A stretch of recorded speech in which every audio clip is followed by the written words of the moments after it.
దేవుని గొప్పతనం గురించి చెబుతూ మరి అంత గొప్ప దేవుడు మన పైన మనస్సు నిలిపినాడు, మనల్ని దత్తత చేసుకున్నాడు. ఆ తర్వాత మన వంతు ఏం కోరినాడు దేవుడు అనే విషయాలు సర్వం దేవుడు విశ్వమంతా కూడా తన మాట పలికి సృజించినాడు. ఎంత విశాలం ఈ విశ్వం! మన భూమి లాంటి గ్రహాలు కొన్ని కోట్లు కలిస్తే మిల్కీవే గెలాక్సీ అవుతుంది.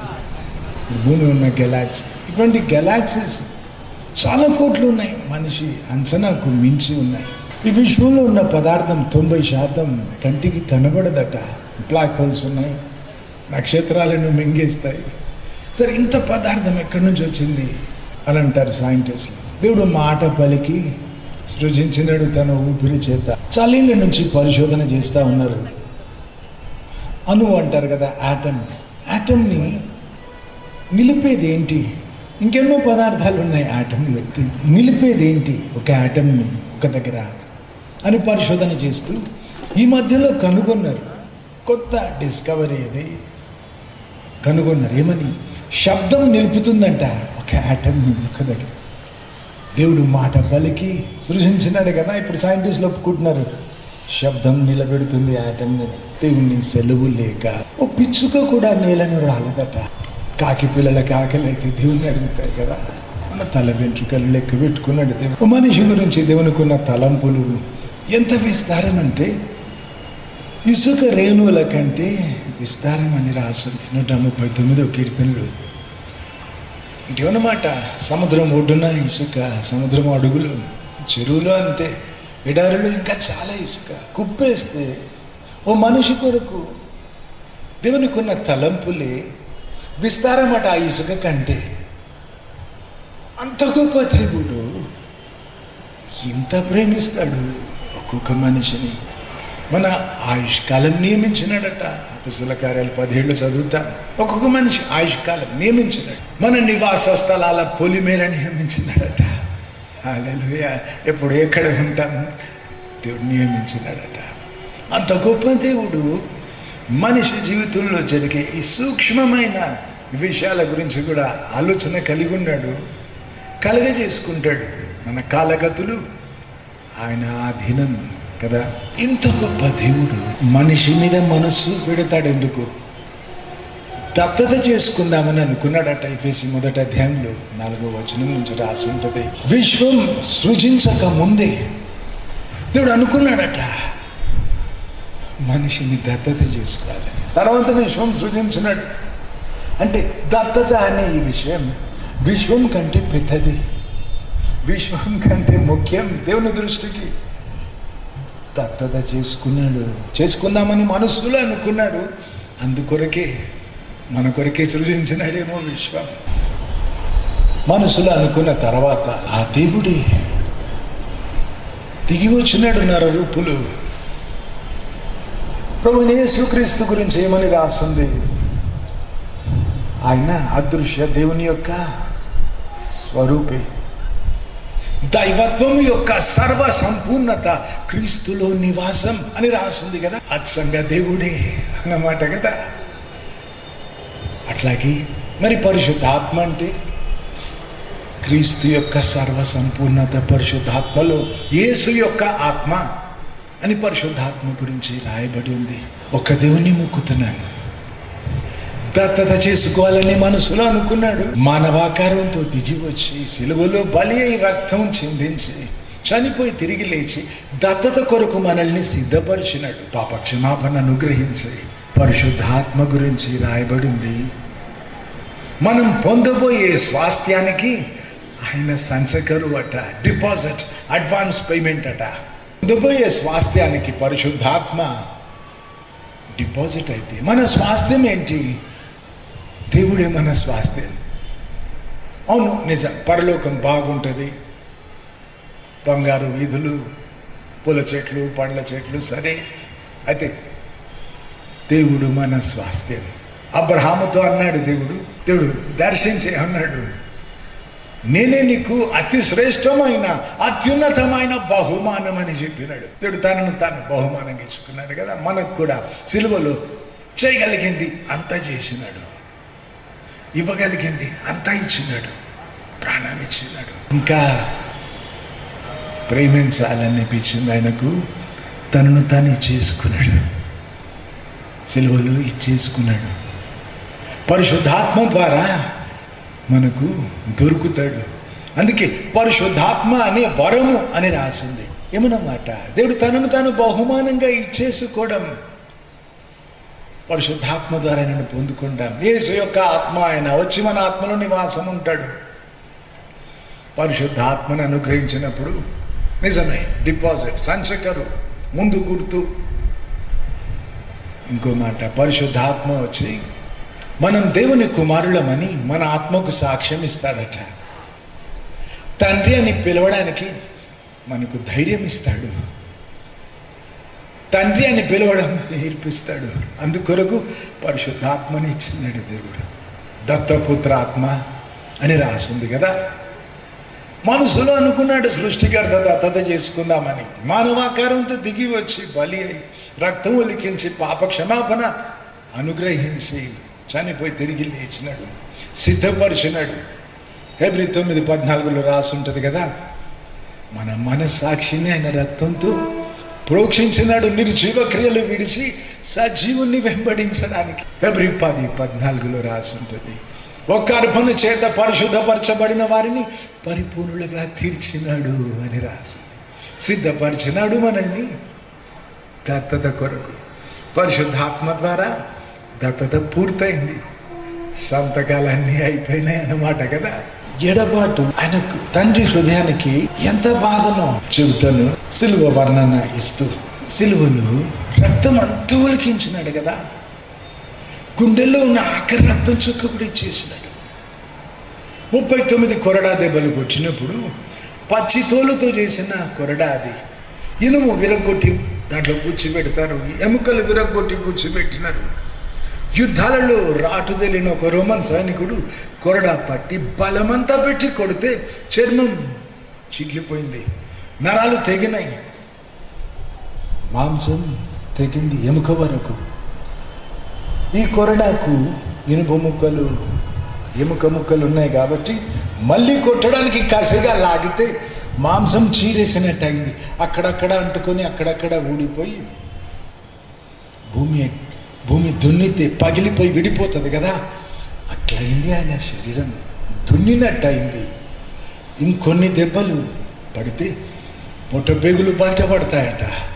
అందుకే వెనుకగా తిప్పి కొట్టినారు. రక్తం చెందింది కదా, మన రోగాలన్నీ ఆయన మీద మోపుకున్నాడు. అందుకే మన సేవ 30 ఏళ్ళు అయిపోయింది. లక్షల మంది మంచి గాఢం చూసిన, కుష్ఠరోగులు మంచి గాఢం చూసిన, అన్ని రకాల రోగాలు వదిలిపోవడం, స్వస్థపడడం వారు చూసిన. ఆయన పొందిన గాయాలతో మనం స్వస్థత నొంది తిమి అని రాస్తుంది. దేవుడు తన వైపు జరిగించేసినాడు. నమ్మే వాళ్ళకు అంది ఆశీర్వాదం. అది నమ్ముట నీ వలననైతే నమ్మేవాడికి సర్వం సాధ్యమన్నాడు. అంటే నమ్మడం నీ చేతనైతే, నమ్మిన వాడి కొరకు సర్వం చేయడం నా చేతనైతుందని చెప్పినాడు కదా దేవుడు. తల మీద ముండ్లు పెట్టి లావు కర్రతో కొడితే పైన పొడుచుకొని పక్క నుంచి బయటకు వచ్చిన ఇనుప సువ్వల్లాగా ఉంటాయి అట ముండ్లు, తీగకు మొలుస్తాయి, తీగ మెత్తగుంటుంది, అల్లి తల మీద పెట్టి కొడితే రూపు మారిపోయినాడు ఆయన. అందుకే ఆయన పునరుత్థానుడైన తర్వాత ఎమ్మాయి మార్గంలో శిష్యులు, ఆయన శిష్యులే 4 మైళ్ళ దూరం కలిసి నడిచినారు, కానీ ఆయనను గుర్తుపట్టలేదు. సరే, దేవుడు గుర్తుపట్టనివ్వలేదు అని రాసింది కదా, నీవు అంటావేమో. నిజమది. ఇంకో కారణం చెబుతున్నాను. ఆయన గడ్డం పెరికిస్తారు అని రాసింది కదా ప్రవచనాలలో, యెషయా గ్రంథంలో. ఆయనకు మానవ రూపు మిగలదు అని రాసింది కదా. ఈ చిత్రపదాలలో ఆ మానవ రూపు కూడా మిగలకుండా పోయింది ఆయనకు. అందుకే ఆయనతో నడిచి ఆయన బోధలు విన్న శిష్యులు పునరుత్థానుడైనాక చూస్తే ఆయనను గుర్తుపట్టలేదు. ఇంత ఒప్పుకున్నాడు. ఆ సిలువలు కాళ్ళకు చేతులకు మీగులు కొడితే దేహం చివరిలో అక్కడి నుంచి రక్తం ఒలికిపోయింది. చీరేసిన దేహం నుంచి మిగిలిన రక్తం ఒలికింది. బట్టలు ఆరేస్తే నీళ్ళు ఒలికిపోయినట్టు. పళ్ళెం తీసుకొని పక్కలో పొడిస్తే గుండెలో దిగేటట్టు పొడిచి తిప్పితే మనిషి గుండె పిడికిలు అంత ఉంటుంది. గుండెల్లో ఉన్న ఆఖరి రక్తం చుక్క ఇచ్చేసినాడు కదా. ఎందుకు? మన పాపానికి రుణం తీర్చడానికి క్రయధనముగా ఇచ్చినాడు ఆయన. గుండెల్లో ఉన్న ఆఖరి ఈ రక్తం చుక్క కూడా దాచుకోకుండా ఓ మనిషి దాసునిగా ఉన్నాడు. ఎందుకు? తాత తీసుకున్నాడు అప్పు, వడ్డీ పెరిగింది. తండ్రి తీసుకున్నాడు, తను కూడా తీసుకున్నాడు. వారికి కట్టడానికి చేత కాలేదు, ఆ డబ్బు తిరిగి ఇవ్వడానికి చేత కాలేదు. దాసత్వంలో ఉన్నారు, పాలేరుగా ఉన్నారు. ఎవరైనా వచ్చి ఆ డబ్బు కడతా అంటే తెచ్చుకున్న చేతి సంచి నుంచి డబ్బు ఇచ్చినాడు, జోబుల నుంచి తీసి ఇచ్చినాడు. ఇంకా ఇవ్వాలి. దాచుకున్న కోటి జోబుల నుంచి ఆఖరి రూపాయలు తీసిస్తే అప్పు తీరింది. ఆ రిసీట్ ఎవరి దగ్గర ఉంటుంది? ఆ డబ్బు కట్టినోడికి ఇస్తారు కదా రిసీట్. ఈ దాసునికి ఎప్పుడైనా ఆయనతో పని ఉన్నది. విడుదల పత్రం ఆ రిసీట్, అది చూపిస్తే వాడు స్వతంత్రుడిగా. అట్లాగా పాప రుణం తీర్చేయడానికి ఆయన గుండెల్లో ఉన్న ఆఖరి రక్తం చుక్క కూడా ఇచ్చినట్టు. అందుకే యేసు ప్రభుకు ఒక్కడికే ఉంది అర్హత, పాపం క్షమించే అర్హత. లోకమంతా వెతుకు, ఏ మత గ్రంథంలో, ఏ మతంలో, ఏ దేవుల్లో లేదు. ఎవరైనా నేను క్షమిస్తా అంటే కూడా అది చెల్లదు, వారికి అర్హత లేదు. యేసు ప్రభు సృష్టికర్త. ఆయన మానవాకారంతో వచ్చి పాపం లేకుండా బ్రతికి ఆ పవిత్ర రక్తం ఒలికించినాడు పాప క్రయధనముగా. కాబట్టి యేసు ప్రభుకు ఒక్కడికి అర్హత ఉంది పాపం క్షమించడానికి. ఆయన రక్తం భూమి మీద ఒలికించినాడు. ఆ రక్తం సజీవంగా ఉంది. అందుకే ఏ మనిషి ఎప్పుడు అడిగినా వెంటనే క్షమిస్తాడు. ఎందుకు? 2000 సంవత్సరాల క్రితమైన రక్తం ఒలికిస్తే ఇప్పుడు ఎట్లా నాకు మేలు అంటారు కదా. అయితే ఆ రక్తం సజీవంగా ఉంది కాబట్టి, ఆ రక్తం నీ కొరకు ప్రార్థిస్తూ ఉంది కాబట్టి వెంటనే క్షమిస్తాడు. అందుకు ఒక రుజువు ఇస్తాను. 30 ఏళ్ల క్రితం ప్రభుని యేసుక్రీస్తు ఒలికించిన రక్తం దొరికింది. కొండ మీద బలి చేసినారు, ఆయన సిలువ వేసినారు. కొండ తొలిచి ఆ సిలువ నిల్చోబెట్టినారు. భూమికి ఆకాశానికి మధ్యలో వేలాడే వేళ చితికిపోయి చీరేసిన ఆ దేహాన్ని ఆయన కప్పుకోలేదు కూడా. ఆయన వస్త్రాల కొరకు చీట్లు వేసినారు, పంచుకున్నారని చదువుతావు కదా. దేవుని మాట, నగ్నంగా మిగిలినాడు. విశ్వానికి యజమానుడు, శ్రీమంతుడు కదా, అంత అయినదే. విశ్వానికి యజమానుడు, సర్వం అయినదే కదా. ఒక దరిద్రులాగా ఎందుకు చచ్చిపోయినాడు? మన దారిద్ర్యమైన మీద తీసుకున్నాడు మనల్ని ధనవంతులు చేయడానికి. ఊరి బయటికి వెళ్ళగొట్టి చంపినారేంటి? శాపగ్రస్తమైన మరణం. మన శాపం తీసుకున్నాడు ఆయన. ప్రతి శాపం నుంచి విడిపిస్తాడు. మన పాపానికి శిక్ష తీసుకున్నాడు ఆయన. రోమిల పద్ధతి సిలువ. దాసులకు నియమించే శిక్ష అది. దాసుల్లో కూడా అత్యంత నీచులకు నియమించే శిక్ష అది. శాపగ్రస్తమైన మరణం అది. ఆ మనిషి చేసిన తప్పులు రాసి సిలువకు కొట్టి ఆ సిలువ పైన చంపుతాడు ఆ మనిషిని. సిలువకు కొట్టిందేమో మన తప్పులు, బలైందేమో యేసు ప్రభు. మన స్థలం తీసుకున్నాడు ఆయన, మన స్థలం తీసుకున్నాడు. సిలువ దగ్గర వెళ్ళి ధర మార్చుకోవచ్చు. మన పాపానికి శిక్ష తీసుకున్నాడు కదా, తన నీతి ఇస్తాడు మనకు. మన శాపం తీసుకున్నాడు, శాపం నుంచి విడిపిస్తాడు.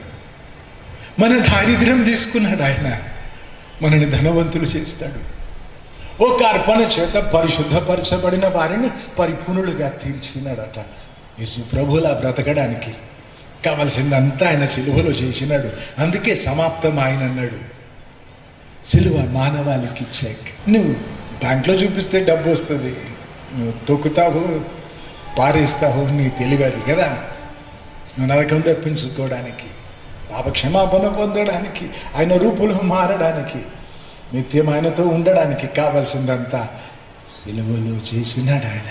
ఆ రీతిగా ఆయన బలి అయినప్పుడు, ఆ కొండ తొలిచి సిలువ నిల్చోబెట్టినప్పుడు భూకంపం వచ్చింది. సిలువలో ఆయన ఉన్నప్పుడు చీకటి కమ్మింది, భూకంపం వచ్చిందని చదువుతాం కదా.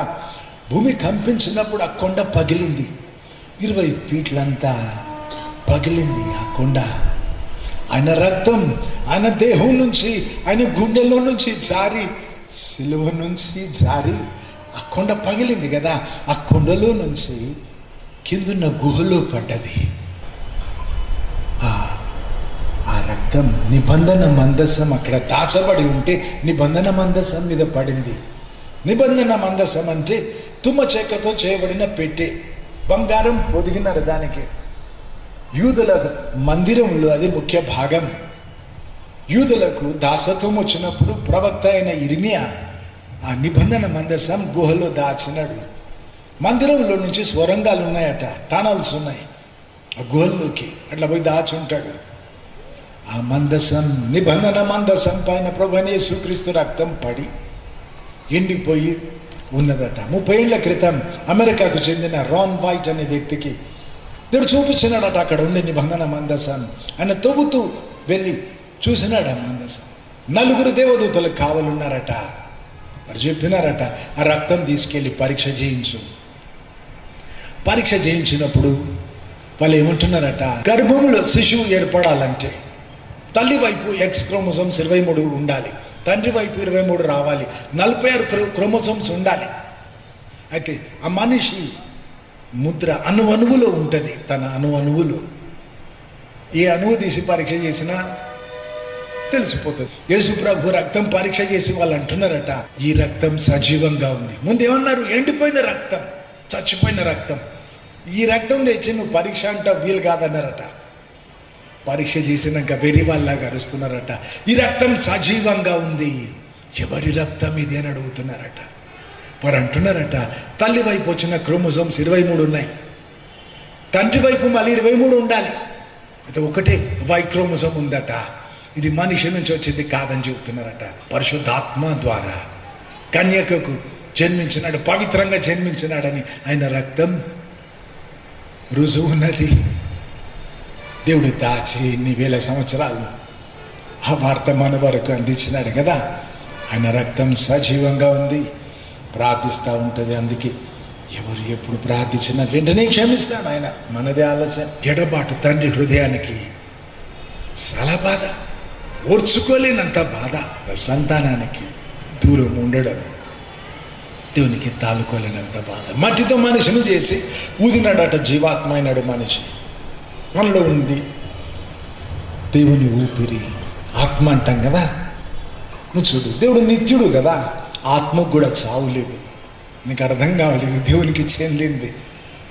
అమ్మ నాయన పంచినారు, మన వరకు వచ్చింది. అందుకే ఒక్కొక్కరికి తండ్రి అవుతాడు. నువ్వు ఒప్పుకున్నా ఒప్పుకోకున్నా, తెంచుకున్నా ఆయనే తండ్రి. ఇది మారదు. దూరం ఉంటే ఎడబాటుకు ఓర్చుకోలేడు. ఆ మాటకు రుజువిస్తా. చిత్రవదలు చేసి ముఖాన ఉమ్మేసినారు. ఈమె సయమ కొద్దు సిలువయమనే అరిచినారు. నిర్దోషి కదా అని పిలాతో అంటే, రక్తం ఒలికించడంలో నా తప్పు లేదని చేతులు కడుక్కుంటే, ఆయన రక్తం మా మీద మా పిల్లల మీద వచ్చును కాకన్నారు కదా. అంత కసిగా చంపితే తన సిలువ తనతో మోయించినారు. నరాలు తెగిపోతే పట్టుంటదా? మోయలేకపోయినాడు కదా, సిలువ కింద పడ్డాడు కదా. ఇంకో మనిషిని పిలిచి మోయమన్నారు కదా. ఇంత కసి. నా పిల్లలని పుట్టించిన దేవుడు చెంతకొస్తే, మొదటిసారి సినాయి కొండ మీద మాట్లాడితే ఆయన మాట్లాడొద్దు, మోషే మాట్లాడాలి మాతో. ఆయన మాట్లాడితే చచ్చిపోతా ఉన్నారు కదా. అగ్నిజ్వాలలో దేవుడు మాట్లాడితే, సరే మట్టి దేహం ధరించి దగ్గరికి వస్తే పట్టుకొని సిలువేసినారు కదా, బయటికి వెళ్ళగొట్టి. ఇంత జరిగినాక నువ్వు నిజంగా దేవుడైతే సిలువ దిగి రమ్మని ఎగతాళి చేసినారు కదా. ఇంత మనిషి ఇంత చేస్తే ఆయనే ఉంటున్నాడు. ఇప్పుడైతే వారి గుండెల్లోనే ఉండొచ్చు అని మురిసిపోయి దేవాలయపు తెర చింపినాడు. పరిశుద్ధాత్మను అనుగ్రహించడానికి ఇంకా 50 రోజులు ఉంది. అట్లాంటప్పుడు అప్పుడే దేవాలయపు తెర చింపిన. ఇప్పుడు అందరు నా దగ్గర రావచ్చు. ఇదివరకు ప్రధాన యాజకుడు ఒక్కడే సంవత్సరానికి ఒకసారి లోపల పోవాలి అతి పరిశుద్ధ స్థలానికి. అయితే దేవుడు అంటున్నాడు, ఇప్పుడైతే అందరు నా దగ్గర రావచ్చు. స్వాగతం పలికింది యేసయ్య రక్తం. మురిసిపోయి అంటున్నాడు, ఇప్పుడైతే నేను వారి గుండెల్లో ఉండొచ్చు, వారి ఆత్మలో ఉండొచ్చు. మనిషి ఇంత చేస్తే కన్న ప్రేమ బలవంతం చూడు, ఎప్పుడెప్పుడు చేరుకోవాలా అని ఆరాటం చూడు. నిన్న చెప్పిన ఉదాహరణ మళ్ళీ చెప్తా. ఒక పిల్లోడు అమెరికాకు పోయి సెటిల్ అయినాడు, 10 ఏళ్ళు అయిపోయినాక వస్తున్నాడు. వాళ్ళ నాన్నకి చెప్పినాడు వస్తున్నా అని. వచ్చే తారీఖు తెలుసు, టైం తెలుసు, కానీ తండ్రి నిద్ర పట్టదు కదా. కొంచెం కునుకొస్తే కళ వస్తుంది, వాడే వస్తాడు కళలు. ఎంత లావు ఉన్న కళలు పడతాడు కదా. ఫ్లైట్ 4 గంటలకు సాయంత్రం అంటే పొద్దున 10 గంటలకు పోయి కూర్చుంటాడు ఎయిర్పోర్ట్లో. తండ్రి మనసు ఆగదు. ఫ్లైట్ వచ్చింది, అటు దిగినాడు. అంతమందిలో దూరం చూసి గుర్తుపట్టుకుంటాడు. 10 ఏళ్లలో అటు దొరికినాయి అన్నీ తిని ఇంత లావు అయిపోతే కూడా తండ్రి గుర్తుపడతాడు కదా, పోల్చుకుంటాడు. సరే కస్టమ్స్ అంతా అయిపోయినాక బయటకు వస్తే పరిగెత్తిపోయి గుండెకు హత్తుకుంటాడు కదా. దూరం ఉండి ఎదురు చూసి ఈ ఎడబాటు తాలుకోలేక ఆ తండ్రి పరిగెత్తే వేళ ఎవ్వరు ఆపలేరు. ఏంటి కన్న ప్రేమ బలవంతం, ఆరాటం. ఇది పరిశుద్ధాత్మను దేవుడు మొదటిసారి ఇచ్చినప్పుడు చూడు, సుడిగాలిలోకి వచ్చినాడట ఆయన. ఆర్భాటం ఉంది కదా, బలం ఉంది, వేగం ఉంది. అగ్నిలాగా కనబడి విభాగించబడి ఒక్కొక్కరి మీద రాలినాడట. గుంపులతో వ్యవహరించడు దేవుడు. ఒక్కొక్కరు ముఖ్యం దేవునికి దత్తత చేసుకున్నాడు. దేవుని కుటుంబంలోకి, దేవుని వారసులను క్రీస్తుతోడి వారసత్వమే ఇచ్చినాడు. మనం స్వీకరించేది మిగిలింది. ఎట్లా స్వీకరించాలి? హృదయంలో నమ్మి నోటితో పలికితే రక్షణ అన్నాడు ప్రభు. నా దేవుడు అని నమ్మాలి. యేసు ప్రభు నా దేవుడు. ఆయన చనిపోయి తిరిగి లేచినాడు. ఆయన పాపం క్షమిస్తాడని నమ్మాలి. నా పాపం క్షమించమని అడగాలి. నాకు నరకం తెప్పించమని అడగాలి. అంతే. నీకు ఎప్పుడు నమ్మకమైతే అప్పుడు బయటికి పలకాలి. దేవునితో నీకు సంబంధం వెంటనే ఏర్పడుతుంది. నువ్వు అట్లా నమ్మి పలికినప్పుడు నువ్వు దేవుని కుమారుడు అవుతావు. ఏమని రాసింది బైబిల్లో? ఆయన కుమారులయ్యే అధికారం ఇచ్చినాడని రాసింది. చూడు, భిక్షం కాదది, హక్కు అది నీకు ఇచ్చినాడు దేవుడు. ఎంత గౌరవించి తన సృష్టిని దయదలిసి పారేసేది కాదు. దేవుడు ఇష్టంగా నీకు ఇచ్చిన హక్కు అది. దేవుని కుమారుడవు, కుమార్తె, నా తండ్రి అని పిలవచ్చు. దిక్కుంటుంది నీకు. అప్పుడు ఒక అమ్మాయి రివాల్వర్కి సైలెన్సర్ పెట్టి గుండె కానిచ్చుకొని కొట్టుకుంది. 15 ఏళ్ల వయసు, చెడిపోయింది, కులిపోయింది, అలసిపోయింది, చాలనిపించింది నాకు. అయితే ఆమె మళ్ళీ బ్రతికిచ్చినాడు యేసు ప్రభు. ఆమె ఇంటర్వ్యూ నేను చూసిన, వీడియో చూసిన. అంటది పడిపోతా ఉంటే ఆమె ఆత్మ వెళ్ళిపోతుంది. భూగర్భంలో ఉంది నరకం అని చెప్తారు కదా, మంటల్లో పడ్డానని చెప్తుంది. నరకం అంతా వర్ణిస్తూ ఉంటే ఇంటర్వ్యూ తీసుకుని అతన్ని అన్నాడు, కొన్ని మాటల్లో చెప్పు. ఆమె చెప్పింది, అక్కడ ప్రేమ లేదు, శాంతి లేదు, సంతోషం లేదు, ఆశ లేదు. ఇంకంతే, ఎప్పటికీ అక్కడే ఉండాలి. ఇంకేం ఆశ? దేవుడు కూడా తీయడు. చుక్క నీళ్ళు ఎవరు పోయరు. యుగాలు కాలుతూనే ఉంటారు అంతే. అక్కడ క్రీస్తు లేడు అని పెద్దగా ఏడ్చింది. నేను ఇంకా 2 కలుపుతా. క్రీస్తు లేడు కాబట్టి అక్కడ దయ కూడా దొరకదు. చాలా చెప్పేవారు లేరు. ఇంకా క్రీస్తు లేడు కాబట్టి దిక్కు లేదు. భూమి మీద అయినా ఆ తర్వాత అయినా క్రీస్తును బట్టే ఇవన్నీ మనిషికి దొరికేది. ప్రేమ, శాంతి, సంతోషం, దయ, ఆశ క్రీస్తును బట్టి. మరి ఆయన ఇచ్చిన ఈ వారసత్వం స్వీకరించడానికి ఖర్చు, కష్టం ఆయన పెట్టుకున్నాడు కదా. మన వంతు ఏం చెప్పినాడు? నమ్మిక మాత్రం ఉంచు. నమ్మికతో సంబంధం మొదలు. నమ్మి బ్రతకడం, దేవుని నమ్మి బ్రతకడం. ఈ నమ్మడం నేర్చుకునేది వీలు కాదు, నేర్పించరు ఎవరు. పేతురు ఉన్నాడు పడవలో మిగతా 11 మందితో పాటు. యేసు ప్రభు నీళ్ళ మీద నడవడం చూసినాడు. నువ్వు నడిచినావు కెరటాల మీద, నేను నడుస్తా అన్నాడు. ప్రభు రమ్మన్నాడు. నడిచినాడు కొంత దూరం. ఎక్కడ? అలల మీద. బెస్తవాడు, సముద్రం తెలుసు. మరి పడవలో ఉండి ఒక కాలు కింద పెట్టి ఇట్లా అని చూసినాడా? నీళ్ళు నా బరువు, ఈ అలలు ఆపుతాయి నా బరువు అని పరీక్ష చేసినాడా? చిన్న రాయి వేసి చూసినాడు, ఇంత బరువు ఆపకుండా నా బరువే 100 కిలోల బరువు ఎట్లా ఆపుతుంది ఈ సముద్రం అని. లేదు, నేర్చుకునేది వీలు కాదు విశ్వాసం అంటే. విశ్వాసం లేకుండా దేవునికి ఇష్టలంటే అసాధ్యం కదా. సంబంధం మొదలైన ఆ తర్వాత నడకైనా విశ్వాసంతోనే. అయితే అది నీ తీర్మానం. విశ్వాసం నీ తీర్మానం, నీ ఇష్టం. అది నమ్ముతావో నమ్మవు, నమ్మడానికి తీర్మానం అది. నమ్మినప్పుడు నీళ్ళ మీద నడిచినాడు, భయపడ్డప్పుడు మునిగినాడు. యేసు ప్రభు చేయుత ఇచ్చేయి ఎక్కడి నిల్చోబెట్టినాడు? నీళ్ళలో నుంచి లాగితే బండ మీద నిల్చోబెట్టాలి, భూమి మీద నిల్చోబెట్టాలి. యేసు ప్రభు ఎక్కడి నిల్చోబెట్టినాడు? భుజం మీదనా, తల మీదనా, మళ్ళీ నీళ్ళ మీద. God said, you must decide. నడుస్తావు మునుగుతావు నీ ఇష్టం, అది నీ అదృష్టం లేదు, లేదు, అది నీ ఇష్టం, నీ తీర్మానం. చూడు, పాపం భయపడ్డాడు, వీపులో ఒక్కడి కొట్టి బండ మీద నిల్చోబెట్టినాడు యేసు ప్రభు. లేదు, మళ్ళీ నీళ్ళ మీద నిల్చోబెట్టినాడు. కాబట్టి నీ తీర్మానం. యేసు ప్రభు నమ్ముతావు నమ్మవో సరే, హృదయంలో నమ్మి నోటితో పలికితే రక్షణ. సంబంధం మొదలు, సంబంధం స్థిరం కావాలంటే మార్కు సువార్త 16:16 రాసి ఉంటుంది. నమ్మి బాప్తిస్మం పొందేవాడు రక్షించబడతాడు, నమ్మని వానికి శిక్ష విధించబడుతుంది. ఏంటి బాప్తిస్మం అంటే? నీళ్ళలో దిగి దేవునితో ప్రమాణం చేసినప్పుడు భూమి మీద ఆయన సంతకం పెట్టినాడు, ఆయన రక్తంతో. ఆ సంతకం పక్కకు నీ సంతకం. ఏమన్నాడు యేసు ప్రభు? మీ పాపం క్షమించేది నాకు ఇష్టం, నేను వచ్చి మీ ఆత్మలో ఉండేది నాకు ఇష్టం, మీరు వచ్చి ఎప్పుడు నాతో ఉండేది నాకు ఇష్టం అని సంతకం పెట్టినాడు. నీళ్ళలో దిగి దేవునితో ప్రమాణం చేసినప్పుడు ఏమన్నమాట? రక్తంతో ఆయన పెట్టిన సంతకం పక్కకు నీ సంతకం. నువ్వు ఇచ్చే పాపక్షమాపణ నాకు కావాలి, నువ్వు వచ్చే నా ఆత్మలో ఉండాలి, నేను వచ్చే ఎప్పుడు నీతో ఉండాలి ప్రభు, నాకు ఇష్టమే అంటున్నావు. నీ తినుతో నిబంధన అది. ఇంకొక మాట, పాప నరునికి పాప సంతానమే పుట్టేది. మేకపిల్ల మేఘలా గరుస్తుంది కదా. పాప గుణం మాత్రం కాదు, పుట్టుకతో మనిషికి ఈ తత్వం వచ్చింది. మరి పెద్దగా అవుతుంటే పెద్ద తప్పులు, పెద్ద ఆయుధాలు కదా. తత్వం గురించి చెబుతున్నా.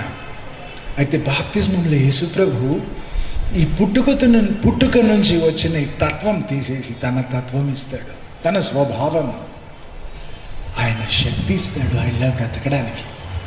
నువ్వు ఆహ్వానిస్తే నీ ఆత్మలో వచ్చి ఉంటాడు. ఆ రీతిగా తన తత్వం ఇస్తాడు, తన శక్తి ఇస్తాడు. మరి బాప్తిస్మం అంటే ముద్ర, దేవుని ముద్ర.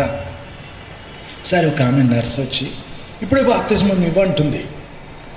35 ఏళ్ళకు ఉంది, క్రైస్తవ కుటుంబం అట్ట. ఏమాత్రం అంటే చెబుతుంది, నాకు అన్ని రోగాలు వచ్చినాయి, నేను హాస్పిటల్లో పడ్డాను, చచ్చిపోయినాను, నా ఆత్మ బయటికి వచ్చింది దేహం నుంచి. ఓవైపు సైతాన్ శక్తులు వచ్చి నిలిచినాయి, ఓవైపు దేవదూతలు వచ్చి నిలిచినారు. సైతాన్ శక్తులు నా దేహం తిప్పి, చూడు ఆమెకు ముద్ర లేదు, మాకు చెందిన ఆమె, మేము తీసుకెళ్ళిపోతాం అంటున్నారట. దేవదూతలు మౌనంగా నిల్చున్నారట. పెద్దగా ఏడిసి ప్రభు నాకు ఒక అవకాశం ఇవ్వు, నాకు నరకం తప్పించమని అడిగితే యేసు ప్రభు మళ్ళీ బ్రతికిచ్చినాడట. ఆమె చెబుతుంది, హాస్పిటల్లో డిశ్చార్జ్ తీసుకొని నీ దగ్గరికి వచ్చినాను. హాస్పిటల్ నుంచి తెచ్చిన సంచులు అన్నీ చూపిస్తుంది. ఇక ఆలస్యం వద్దు, వెంటనే బాప్తిసం అంటారు. అందరికీ అంత అవకాశం ఉండదు కదా.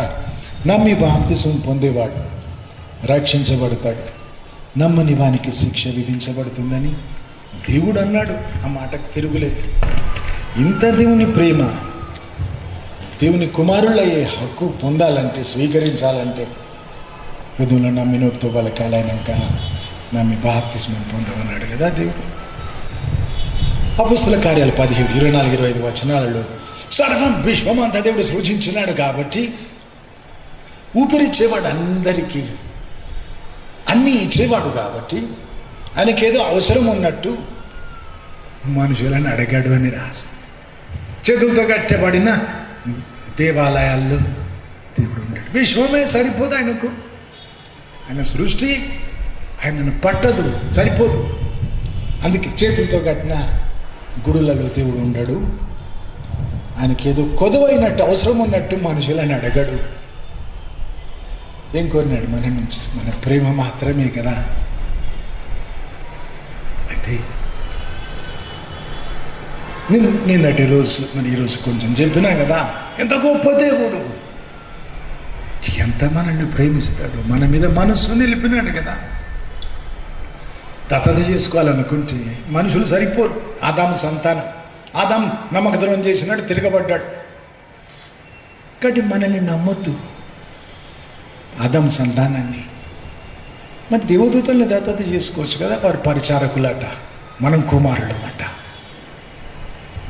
అయితే మంటతో సృజించినాడు దేవదూతల్ని, వారిని దత్తత చేసుకోవచ్చు. మరి దత్తత కొరకు కావాలంటే మెరుపుతో ఇంకో జాతి సృజించుకోవచ్చు కదా. కాదు, మట్టి మనుషులం, మన మీద మనసుని వెళ్ళిపోయినాడు. దేవుడు అంతా చేస్తే మన వంతు చేద్దాం, దేవుని పొందుకుందాం, చేరువ అయ్యే ప్రయత్నం చేద్దాం. అయితే ఆయన మన ప్రేమ మాత్రమే కోరినాడు. ఇంత ప్రేమిస్తాడు, ఎదురు ఏమో ఆశపడాడు కదా, మన ప్రేమ కోరినాడు. స్వార్థ 11:29-30 యేసు ప్రభు అన్నాడు, నా కాడి సులువు అన్నాడు. కాడి అంటాడు, సులువు అంటాడు. కాడి అంటే ఎద్దు గుర్తొస్తుంది. కాడి మూసి మెడ మీద గాయమైపోయి అది పుండులాగా అయిపోయి రక్తం కారుతూ ఉంటుంది. 5,000 సంవత్సరాల క్రితం వాడిన రెడ్ల బండి ఇప్పుడు కూడా వాడుతున్నారు కదా. ఆ బరువు లాగడానికి కాడి మంచి పద్ధతి.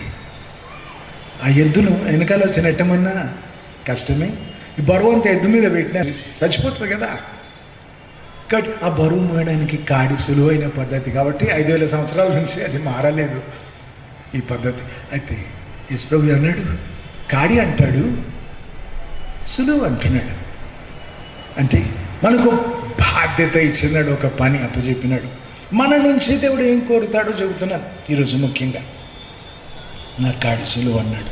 మత్తయి సువార్త 22:36-40 వరకు. మరి ఆయనను పరీక్షిస్తూ అడిగినారు శాస్త్రులు, పరిసయ్యులు వాళ్ళు, ధర్మశాస్త్రం అంతటిలో ముఖ్యమైన ఆజ్ఞ ఏది అని అంటే ఏం చెప్పినాడు యేసు ప్రభు?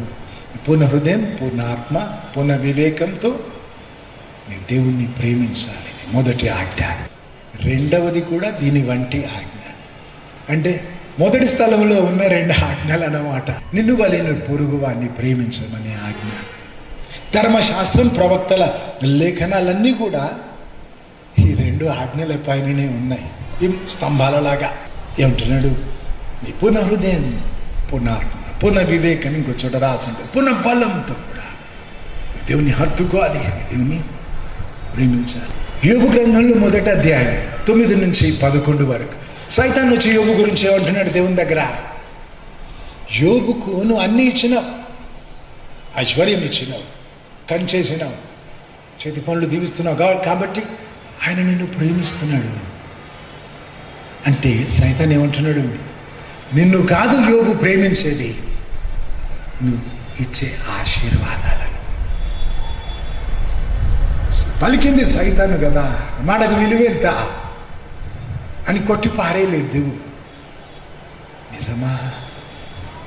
గుండెల్లో ఆ వేదన చూడు, ఇది నిజమా? సరే తెలుసుకుందా. ఇచ్చినవన్నీ తీసివేసినాడు, మిగిలింది యోబు ప్రేమ. అన్ని పరీక్షలకు నిలిచి గెలిచి, హల్లెలూయా, యోబు ప్రేమ తన సొంతం. మిగిలింది చరిత్రలో మిగిలిపోయింది ఆ సాక్ష్యం. యుగాలలో, తరాలలో మానవాళిని దీవిస్తూ ఆ చరిత్ర చదివి నేను బలపడ్డా. నాకు వచ్చిన పరీక్షల్లో, మహాశ్రమల్లో, దేవుళ్ళు వచ్చిన శ్రమల గురించి అయితే యోబు పలికిన మాటలు పలకగలను. మహాశ్రమలు చూసిన అయితే ఆ మనిషి ఎట్లా గెలిచినాడు నేర్చుకుందామని యోబు గ్రంథం ఎక్కువ చదువుకునేది, పరీక్షించి చూసినాడు. అది దేవునికి ఎంత ముఖ్యం కదా. దేవుని కొరకే ప్రేమించేది ఎంత ముఖ్యం దేవునికి. యోబు గ్రంథంలో 7వ అధ్యాయం 17-18 వరకు యోబు అంటున్నాడు, మనిషి ఏ పాటివాడు ప్రభా? ప్రతి ఉదయం పరీక్షిస్తావు, ప్రతి క్షణం కూడా పరిశోధిస్తావు. ఎందుకు అంటున్నాడు? నాకు అనిపిస్తుంది ఇందుకే మనిషి దేవుని కొరకే ప్రేమిస్తున్నాడా, పూజిస్తున్నాడా, సేవిస్తున్నాడా అని తెలుసుకోవడానికి. అందుకే ప్రతి ఉదయం పరీక్షిస్తాడు, ప్రతి క్షణం పరిశోధిస్తాడు. ఎంత ముఖ్యం దేవునికి ఈ విషయం. దేవుని కొరకి, దేవుణ్ణి ప్రేమించి పూజించి సేవించేది. మన నుంచి దేవుడు ఏం కోరినాడు అనే మాట కదా ఈరోజు. ఇది కోరినాడు దేవుడు మన నుంచి, దేవుణ్ణి ప్రేమించడం. చూడు, నా కాడి సులువు అని చెప్పి దేవుడు అన్నాడు, నీ పూర్ణ హృదయం, పూర్ణ ఆత్మ, పూర్ణ వివేకం, పూర్ణ బలంతో దేవుణ్ణి హత్తుకోవాలి, ప్రేమించాలి. ఇది ఆయన మోపిన కాడి, అప్పచెప్పిన బాధ్యత.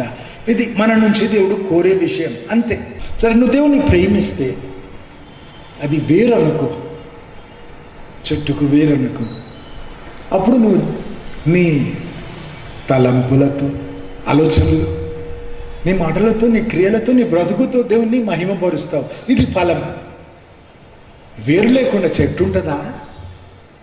లేదు. ఈ వేరు ఉంటేనే నువ్వు పరిగెత్తి ఏమో చేయడం కాదు, దేవునికి ఏదో ఇచ్చిన దేవునికి అని మిట్టిపడడం కాదు. ఈ వేరు లేకుండా ఫలం ఉండదు. ఫలించని చెట్టును నరికి అగ్నిలో వేస్తానంటే దేవుడు. వస్తావా నా కుమారుడు అని దేవుడు అడిగితే, నాకు 35 ఏళ్ళ వయసు ఉన్నప్పుడు నేనేమన్నాను, ప్రభు నీ ఉన్నతమహిమ వెతుకుతున్నా, తీసుకోవడంలో నీకు మహిమ ఉంటే తీసుకో, సిద్ధం. ఉంచి నీ సేవలో వాడుకోవడంలో మహిమ ఉంటే ఉంచమన్నాను. పరీక్షించుకున్నాడు దేవుడు, తీసుకున్నాడు. కొన్ని గంటలు నా ప్రాణం పోయింది, దేహం గట్టిగా అయిపోయింది. ఆ ఒడ్డుకు పోయి దేవుడు పక్కకి నిలిచి మనుషుల సమూహంలాగా ఉన్న పరిచయం చేస్తున్నట్టు కనబడ్డ వివరాలన్నీ మరిపించినాడు దేవుడు. మై సన్ వేకప్ అని గంభీరంగా దేవుని స్వరం వినబడితే మెలకు వచ్చింది, దేహం గట్టిగా అయిపోయింది, ఇప్పుడు కొన్ని అదుపులోకి వచ్చింది. అప్పుడు అబ్రహాం అని పిలిచినాడు దేవుడు. నా పేరు ఇదివరకు కేడి సామ్యుల్, అందుకే దేవుడు పిలిచిన పేరు అబ్రహాం ముందు పెట్టి మిగతా పేరు అంతా వెనక పెట్టేసినారు. ఆ క్షణం సిద్ధం.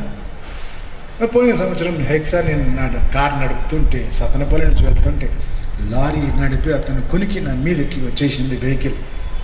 క్లాసులు పగిలిపోయినాయి, టూర్స్ చినిగినట్టు అయిపోయినాయి. మీద పడ్డం మొదలైంది. మొత్తం మీద పడితే నేను చెతికిపోవాల్సింది. దేవుడు చేయడం పెట్టినాడేమో. ఇజ్రాయెల్ నుండి కాపాడే దేవుడు కొనుకడు నిద్రపోవడం రాసింది కదా, ఆ దేవుని మొక్కుతున్నాను, అందుకే బ్రతికున్నా. ఆపినాడేమో దేవుడు. ఆ క్షణం సిద్ధం, అప్పుడు సిద్ధం, ఈ క్షణం సిద్ధం. దేవుడు ఉంటే దిక్కుంటుంది, అప్పుడు చచ్చే ధైర్యం ఉంటుంది. చచ్చే ధైర్యం ఉంటే బ్రతికే ధైర్యం ఉంటుంది. దిక్కుంటుంది కదా, ధైర్యం ఉంటుంది. చిన్న విషయాలైనా పెద్ద విషయాలైనా నరకం తప్పాలన్నా యేసు ప్రభు తప్ప వేరే దిక్కు లేదు. 30 సంవత్సరాలు దేవుని సేవలో పూర్తయినాయి. సంఘ పరిచర్య వచ్చే నెల 9వ తారీఖు వస్తే 27 సంవత్సరాలు పూర్తవుతుంది. సంఘం మొదలై దాచుకుంది ఏం లేదు. ఎందుకు దాచుకోలేదు? నేను ఆశపడలేదు, పెంట అనుకున్నా. ఎవడన్నా చెదారం గట్టి పట్టుకుంటాడా? తృప్తి చెంది ఉన్నా దేవుణ్ణిలో, ఆనందిస్తున్నా దేవుణ్ణిలోనే. మారే ప్రేమలు, వచ్చే పరీక్షలు, ఈ నమ్మక ద్రోహాలు, గుండెకి అన్ని జల్లెడతోట్లు, ఎట్లా బ్రతుకున్నా దేవుణ్ణిలో తృప్తి చెంది దేవుణ్ణిలో ఆనందిస్తూ ఉన్నందుకే బ్రతికున్నా. సాధ్యమని చెబుతున్నా. దేవుడు కోరిన విషయం ఇది. దేవుడు నిన్ను దీవించినప్పుడు, దేవుడు నీతో ఉన్నప్పుడు నువ్వు దేవుణ్ణిలో ఆనందించకపోతే దేవుడు అంటాడు, దాసత్వానికి అప్పచెబుతా. అప్పుడు నీకు తెలుస్తుంది. కరువులో మొక్కుతావు, వస్త్రహీనత, శ్రమల్లో మొక్కుతావు, నీకు అప్పుడు తేడా తెలుస్తుంది. అంతవరకు పోనివ్వకు, ఆనందించు దేవుణ్ణిలో. ఏది ఏమైనా, దిక్కులు తారుమారైనా ఆయన ఒక్కడుంటే చాలు కదా. నేను అట్లాగే బ్రతుకుతున్నా. దేవుడు ఒక్కడే నాకు తెలుసు. 30 ఏళ్ళ సేవలో ఎన్ని రకాల మనుషులను చూసిన, కానీ ఆయన ఒక్కడే. ప్రేమ దొరికితే ప్రేమను గౌరవిస్తా, కానీ ఆధారం చేసుకుని లేదు. దేవుడు ఒక్కటి చాలు నాకు. హబక్కకు గ్రంథంలో 3వ అధ్యాయం 17-18 వచనం. యెహోవా యందు ఆనందించేదా, నా దేవుని యందు సంతోషించేదా.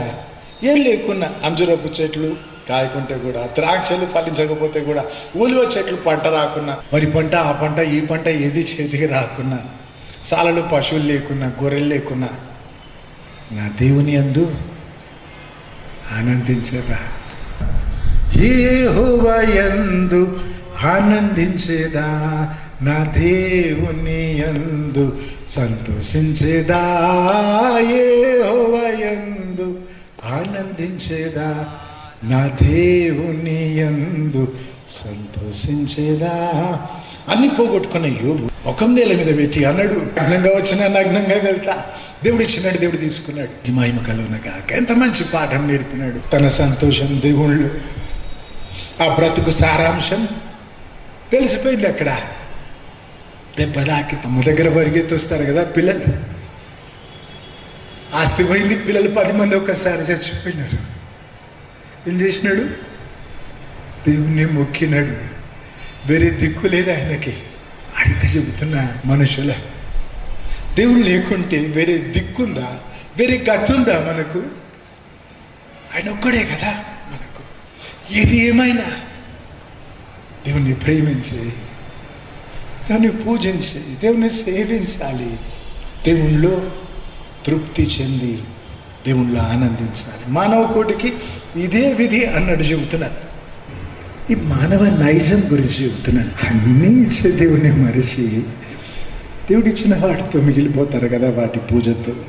కాబట్టి సమృద్ధిలో అయినా లేమిలో అయినా, ఆరోగ్యం ఉన్నా రోగం వచ్చినా మొక్కుదాం దేవుణ్ణి. ప్రాణంతో ఉన్నప్పుడైనా, సాగులో అయినా, ఇంకో దిక్కు లేదు, ఎవరు లేరు మనకు, హత్తుకుందాం దేవుణ్ణి, హరిత బ్రతుకుదాం. కాబట్టి ఆపద మొక్కులు కాదు. లేదు, మోషే ఏమంటాడు? మామూలుగా అందరు ఏమంటారు? నువ్వు మాకు దాగుచోటు అంటే కోట, నా కొండ కోట, ప్రాణానికి అపాయం వస్తే దాక్కుంటాం, ప్రాణం దక్కించుకుంటాం. మోషే ఏమన్నాడు? నివాస స్థలం. ఎంత తేడా! అందుకే ఇజ్రాయెల్లోకేమో దేవుడు తన కార్యాలు చూపించినాడట, మోషేకేమో తన మార్గాలు నేర్పించినాడట. ఇజ్రాయేలు ఏమో ఆయన చేతుల వైపే చూసినారు, మోషే ఆయన ముఖం వైపు చూసినాడు. ఎంత తేడా కదా. ఒక ఆయన కమ్యూనిస్ట్, ఆయన భార్యకి దయ్యాలు బట్టి పీడిస్తూ ఉంటే మంత్రకులతో కష్టపడుతుంటే వచ్చినాడు. ఇష్టం లేదు ఆయనకు, దేవుని నమ్మడు. దయ్యాలు బట్టి ఆమె అంత బాధపడుతుంటే కూడా ఎగతాళి చేస్తున్నాడు. ఏమో సరే ప్రార్థిస్తే ఆయన కళ్ళ ముందే దేవుడు విడిపించినాడు ఆమెను. ఆమె బాప్తిసం తీసుకుంటా అన్నది. బాప్టిజం క్లాస్ చెప్తుంటే పక్కకుండి నన్ను ఎగతాళి చేస్తున్నాడు, ప్రశ్నలు అడుగుతున్నాడు. ఆయన పైన నేను అరిస్తే ఈ బాప్టిజం క్లాస్ పాడవుతుంది కదా. కూర్చుకున్నా, అవమానం అంతా మింగేసిన. ఆయన అడిగిన ప్రశ్నలకు జవాబు ఇచ్చిన, బాప్టిజం క్లాస్ చెప్పి బాప్టిజం ఇచ్చి వెళ్ళిపోయినాను. బట్టలు మార్చుకోలే, ఇంకా తడి బట్టలు. గట్టిగా అడుస్తున్నాడు ఆయన, పాస్టర్ గారు, పాస్టర్ గారు. ఏమైందో అని నేను వస్తే ఆయన అంటున్నాడు, నాకు బాప్తిస్మం ఇవ్వు. ఇంతసేపు ఎగతాళి చేసినావు కదయ్యా అని అడిగితే, ఆ నీళ్లు రక్తంగా కనబడ్డాయి నాకు. నువ్వు చెప్పిందంత నిజమని నాకు అర్థమైంది. నేను నమ్ముతున్నాను చెప్పిన మాటలు. నేను యేసుప్రభుని నమ్ముకున్నా. అప్పుడప్పుడే యేసుప్రభుని నమ్ముకున్నా. నాకు బాప్తిస్మం ఇవ్వు అంటే ఇచ్చిన. కొన్ని రోజులు ఆయనకు వచ్చినాడు. ఆయన బాప్తిజం తీసుకున్నాను. 40 రోజులు ఉపవాస ప్రారంభం చేసిన, 21 రోజులు ఉపవాస ప్రారంభం చేసిన, బైబిల్ ఇన్నిసార్లు ముగించిన. ఇప్పుడు ఏం చేయాలి అని అడుగుతున్నాడు. దేవుని మొక్కడం అంటే ఆయనకి ఎంత అర్థమైంది?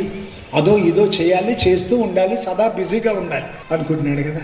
కష్టపడి సంపాదించుకుందాం దేవుని ప్రేమ, దేవుని ఆశీర్వాదాలు అనుకుంటున్నాడు కదా. సో ఆయనకు అంతే అర్థమైంది. దేవుడు ఏం కోరినాడు?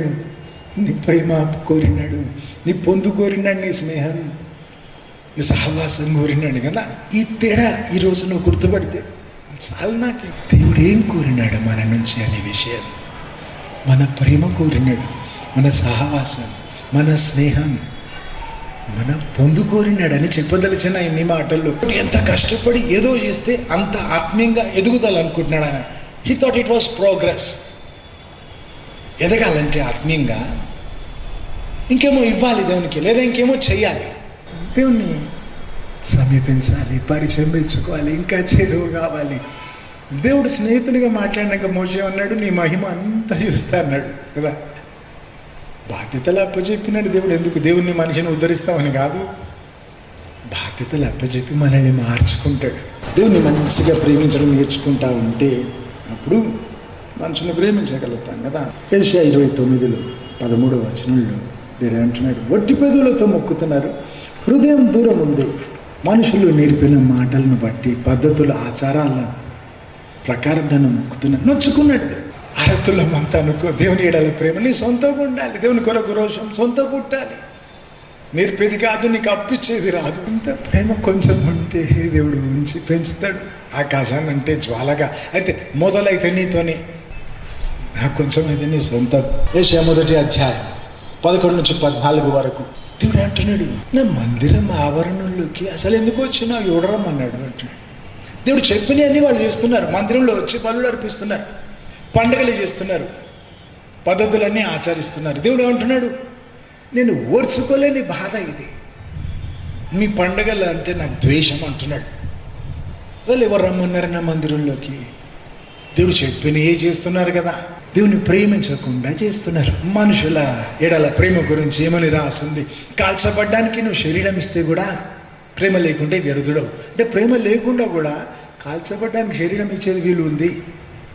సరే, దేవుని విషయం కూడా అంతే. దశం భాగం ఇస్తున్నాను మురుస్తున్నావేమో, చర్చికి పోతున్నా అంటావేమో, ఉద్ధరించిన అంటావేమో, దేవుని మనిషిని చర్చి కట్టిన అంటావేమో, సున్నా చుట్టై వాడన్నిటికీ నీ ప్రేమ కోరినాడు. క్రీస్తు ప్రేమ నన్ను బలవంత పెడుతుంది అన్నాడు అపోస్తలుడైన పౌలు. ఏం చేసినా దేవుని ఎడల ప్రేమకు చేయి.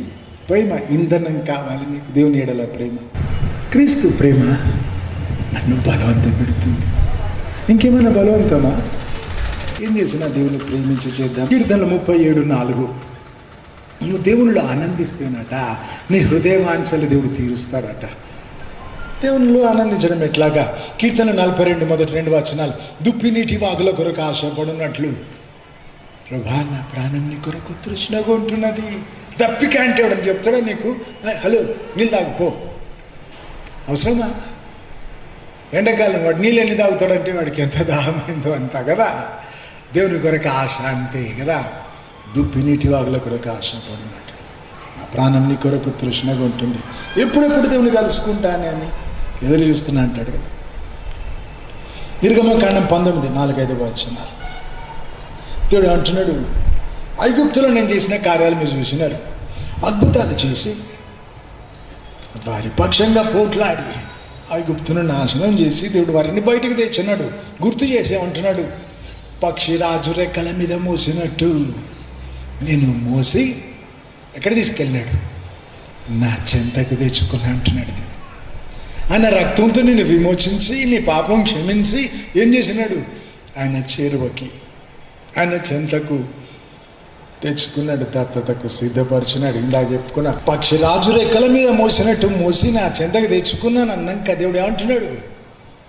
మీరు నా ఆజ్ఞలు పూర్తిగా జరిగిస్తే అప్పుడు మీరు నాకు స్వకీయ సంపాద్యం. హల్లెలూయా. ఇంత భూమిలో అంతమందిలో ఏమంటున్నాడు దేవుడు? మీరు నన్ను కోరుకున్నా, నేను ఏరుకున్నా, నేను నా చెంతకు తెచ్చుకున్నా. అయితే వారేం చేయాలో చెప్పినాడు దేవుడు. నా ఆజ్ఞలు పూర్తిగా జరిగించమంటున్నాడు. నా నిబంధన గుర్తుపెట్టుకొని బ్రతకమంటున్నాడు. అప్పుడట మీరు నాకు స్వకీయ సంపాద్యం. మనకు చెందిన మాట కూడా ప్రసంగి 12:13-14 వచనాలలో ఏమని రాసింది? అన్ని దారులు వెతికి అలసిపోయి ఓడిపోయి తిరిగి వచ్చిన సొలొమోను మహారాజు, ఏ మనిషికి దేవుడు అంత జ్ఞానం ఇవ్వలేదు, ఇవ్వనన్నాడు. ఆయన ఏమంటున్నాడు? దేవునికి భయపడాలి, దేవునికి లోపడాలి. మానవ కోటికి ఇది విధి, వేరే దిక్కు లేదు, దారి లేదు అంటున్నాడు. దేవునికి భయపడాలి, దేవునికి లోబడాలి. ఎందుకంటే దేవుడు తీర్పు తీరుస్తాడు. బ్రతికిన బ్రతుకు గురించి లెక్క అడుగుతాడు. యోహాను సువార్త 10:14 వచనం, నా ఆజ్ఞలు జరిగిస్తే మీరు నా స్నేహితులు అన్నాడు ప్రభు. చిన్నప్పుడు ఆశపడ్డా, దేవునితో స్నేహం కావాలి. ఆశ నా అంత ఉండాలి, నాకంటే పెద్దగా అయిపోయింది, నన్ను వశపరుచుకుంది ఆశ. స్కూల్కి పోయినాను, కాలేజ్కి పోయినాను, 7 సంవత్సరాలు ఉద్యోగం చేసినాను రైల్వే అకౌంట్స్ డిపార్ట్మెంట్లో. ఎఫ్ఎన్సీ ఆఫీస్ అని ఉంటుంది, రైల్వే సెకండ్ వాడు. మరి దేవుడు సేవకు పిలిస్తే సేవలో చిన్న జాబ్ రిజైన్ చేసి 30 ఏళ్ళు అయిపోయింది దేవుని సేవలో. అయితే ఈ ఆశ దేవునితో స్నేహం అని మాట నన్ను వశపరుచుకుంది. 4 ఏళ్ల క్రితం నా స్నేహితుడా అని పిలిచినాడు దేవుడు. క్రైస్తవులు ఒప్పుకునేటట్టు రుజువు ఇచ్చి, దేవుని సేవకులు ఒప్పుకునేటట్టు ఆ రుజువు సరిపోతుంది. నాస్తికులు కూడా ఒప్పుకునేటట్టు రుజువు ఇచ్చి నా స్నేహితుడు అని పిలిచినాడు దేవుడు. చూడు, మీ ఆజ్ఞలు జరిగిస్తే నా స్నేహితులు అన్నాడు కదా దేవుడు. మరి నేను పాతకాలం ప్రవక్తను కాదు, తోలు బట్టలు వేసుకోలేదు, కొంకడి కప్పుకోలేదు కదా. మీ తరం వాడిని, నాకు వీలైందని చెప్తున్నాను. దేవునితో స్నేహం నీకు వీలవుతుంది. దేవుడు నీతో స్నేహం కోరినాడు, తన స్నేహానికి ఆహ్వానించినాడు. దూరం ఉండి మొక్కకు, నీ మొక్కే దేవుని తెలుసుకో. మరి భూమి మీద కృప చూపుచ్చు నీతి న్యాయాలు జరిగించే దేవుడు నేనే అని తెలుసుకొని నన్ను పరిశీలనగా తెలుసుకున్నట్టు ఎంతో ఆనందిస్తాడు. శూరుడు శౌర్యాన్ని బట్టి, ఐశ్వర్యవంతుడు ఐశ్వర్యాన్ని బట్టి, జ్ఞానాన్ని బట్టి అతిశయించొద్దు. నన్ను తెలుసుకొని నన్ను పరిశీలనగా తెలుసుకుంటే ఆనందిస్తాడు కదా దేవుడు. ప్రయత్నం చేయి. నా వంతు ప్రయత్నం చేసిన, మోకాళ్ళ మీద బైబిల్ చదువుకున్న, 100 సార్లు చదివి ముగించిన, దేవుని వెతికిన, బైబిల్లో వెతికిన, ఉపవాసాలతో వెతికిన, నా కష్టాలలో వెతికిన, ఇది అంతం అనిపించే వేళ దేవుని వెతికిన, దేవుడు నా పలికినాడు, నా దొరికినాడు, తన స్నేహానికి ఆహ్వానించినాడు. సరే మెలకువలో ఉన్న బైబిల్ చదువుకున్న సాయంత్రం 6 గంటలకి ముసలాయనలాగా ఎదుట నిలిచినాడు. చిరునవ్వు నవ్వుతున్న ఇక్కడ రమ్మని పిలిచినాడు. నేను ఆయన దగ్గర వెళ్ళే వరకు ఆగకుండా పరిగెత్తి వచ్చి కౌగలించుకున్నాడు.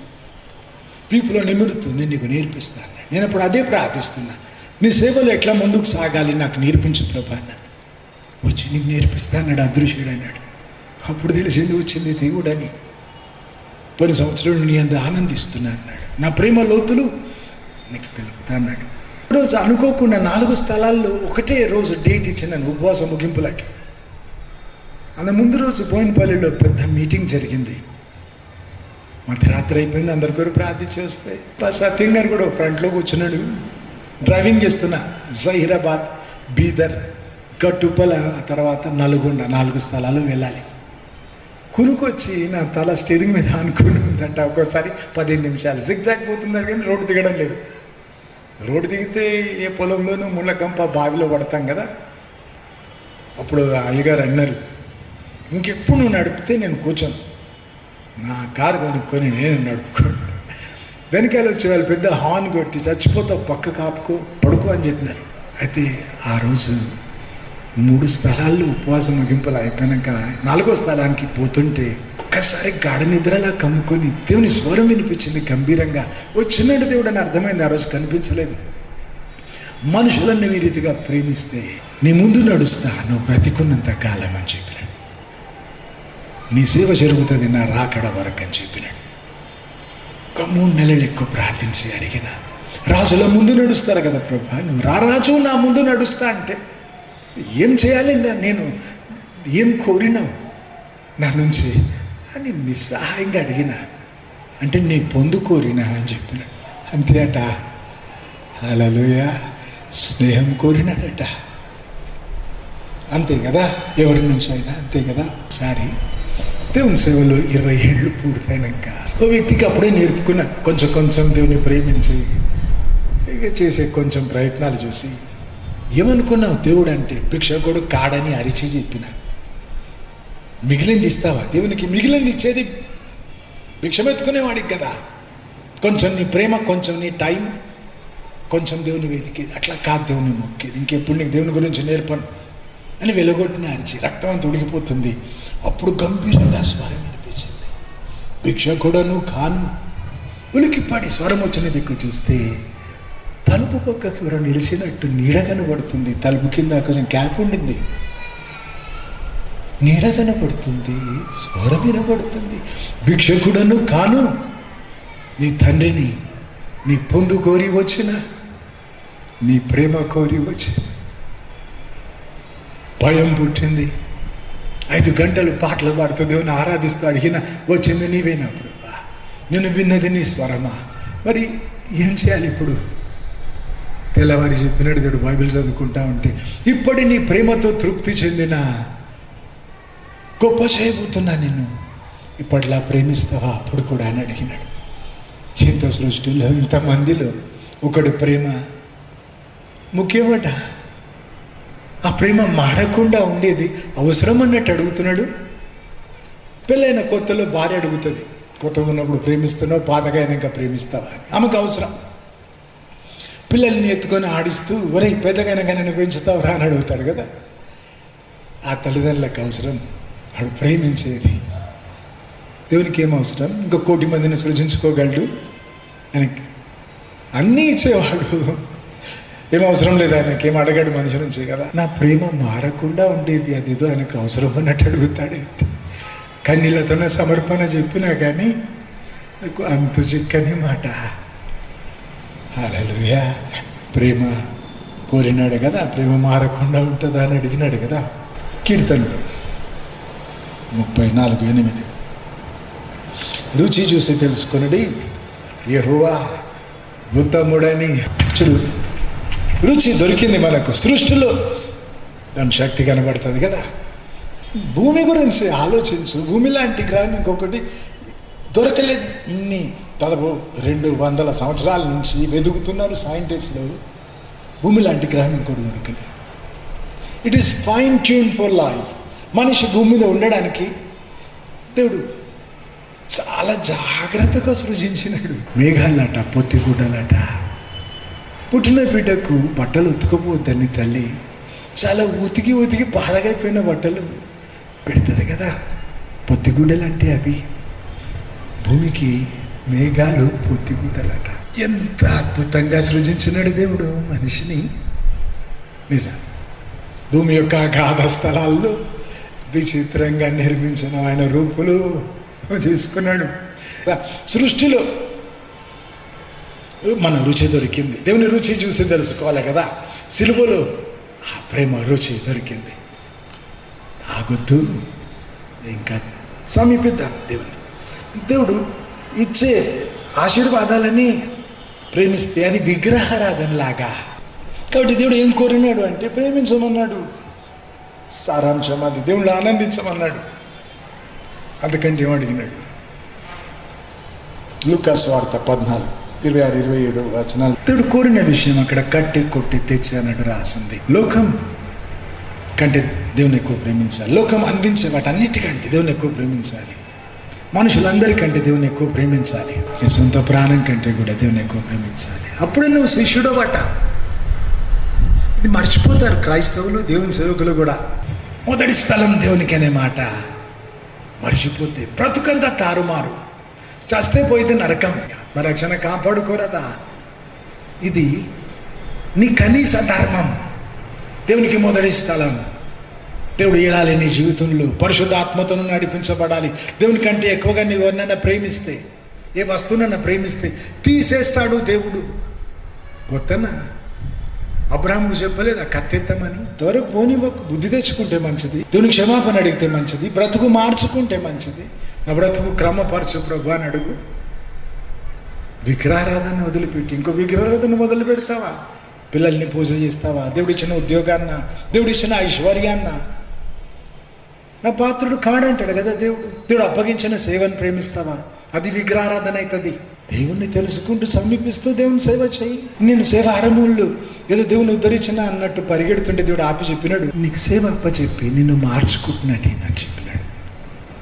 ఆలోచన పద్ధతి మారిపోయింది నాకు. దేవుడు చెప్పింది చేస్తే చాలు. అప్పటి వరకు ఏమనుకున్నా? దేవుణ్ణి మనిషిని ఉద్ధరిస్తున్నా అనుకున్నా. లేదని చెప్పినాడు. నో థ్యాంక్స్ అని చెప్పినాడు. నువ్వు ఉద్ధరించేది నాకు అవసరమే లేదు. నిన్ను ఉద్ధరించాలని నీకు సేవ అప్పచెప్పిన.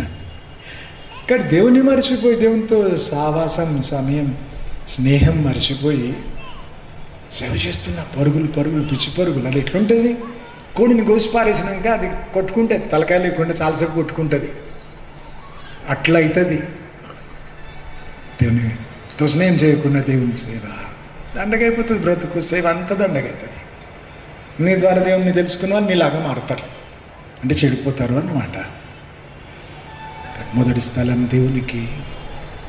చూడు, నేను అనుభవించి చెబుతున్నా.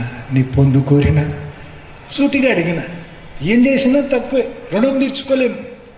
సూర్యునికి దీపం చూపినట్టు అంత నిజం. అట్లా నువ్వు ఊరుకుంటే ఇంకా పెద్ద తప్పు అవుతుంది. కానీ నీ సహాయంగా అడిగిన, నీవే చెప్పు ప్రభాయి, ఏం కోరినావు? 2 సార్లు అదే చెప్పినాడు కదా. ముఖ్య దేవుని తెలుసుకో. అంతా చేసి నేను దత్తత చేసుకున్నట్టు మరి నీ వంతు చేయి, మనం వంతు చేద్దాం. దేవుని పరిశీలనగా తెలుసుకుందాం. దీని పరిచయం పెంచుకుందాం.